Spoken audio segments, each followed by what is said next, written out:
ឡើងមិនព្រមជួយទេវតាលីជីងទេធ្វើឲ្យគាត់ឡើងចិត្តដាច់ខ្យល់មែនទេហើយក្នុងពេលនេះដែរទេវតាលីជីងគាត់ក៏បើកភ្នែកលេងចង់រួចហើយគាត់ក៏លូកដៃយកដុំពោះស្វាយនោះខ្លួនឯងតែម្ដងហើយទេវតាគង់សឹងនោះក៏លើកចុះលើកឡើងកវីកវល់រៀបរាប់មិនចេះអស់មិនចេះហើយនិយាយពីនេះពីនោះធ្វើឲ្យទេវតាលីជីងព្រោះយើងគាត់ចិត្តទៅហើយគាត់ដកចកាមាត់ម្ដងហើយគាត់នៅតែនិយាយគាត់លូកដៃហើយវាយដៃចាញ់ទៀតពេលនេះដែរទេវតាគង់សឹងដូចជាលេងសើចជាមួយនឹងទេវតាលីជីងមែនទេទស្សនៈគាត់កម្រើកលេងចង់រួចហើយយកដៃយកមកតោងយកផងគាត់ក៏កន្លោះដៃវិញគាត់ភ្លេចគិតថាទេវតាលីជីងងកម្លាំងណោះពេលនេះគាត់ក៏លើកដៃលើកជើងនេះរួចអស់ថាមកពលមែនទេហើយគាត់ក៏សម្រេចចិត្តថា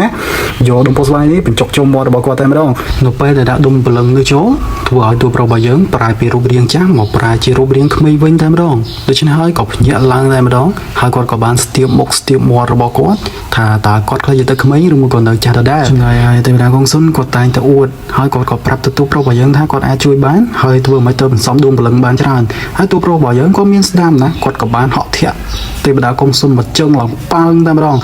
ហើយបន្ទាប់មកទៀតគាត់ក៏លើកលីណាឡើងហើយកងពួកអាកាជ្រងនោះក៏មកតាមឬពួកក៏អាចោលីអូក៏មកតាមទាន់ទេវតាគង់សុនថាហ่ะហើយរួយក៏បីសាច់មកតាមទាន់ដល់ទីនេះតួប្រុសរបស់យើងក៏ឲ្យលីណាទៅគង់សុនថាឲ្យនាំនាងរត់ទៅទុកកន្លែងនេះឲ្យខ្ញុំអ្នកចាត់ការហើយគាត់ក៏សម័យទៅតាមធម្មពលរបស់គាត់ប្រែទៅជារូបរាងចាស់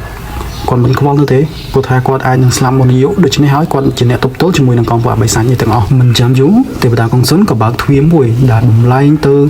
ពិភពបុរាណដែលសម្បូរទៅដោយធម្មពលវិញ្ញាណនិងទៅរកធម្មពលវិញ្ញាណឲ្យទូប្រុសរបស់យើងចូលទៅក្នុងនឹងទៅដើម្បីស្វែងរកធម្មពលវិញ្ញាណដើម្បីមកជួយនៅពិភពលោកបន្តទៅទៀតចំណែកទូប្រុសរបស់យើងគេថាគេអត់ទៅទេគាត់នៅចាំបង្ក្រាបជាមួយនឹងអាបិសាលីអូនេះសិនគាត់ប្រាប់ឲ្យទេវតាគង់សុននាំលីណារត់ទៅដូច្នេះហើយគាត់ក៏រុញទេវតាគង់សុនចូលទៅមុនតែមានន័យណាកងពួកអានឹងវាតាមមកដល់តាន់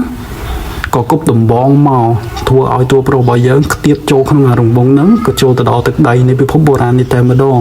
នេះហើយគឺជា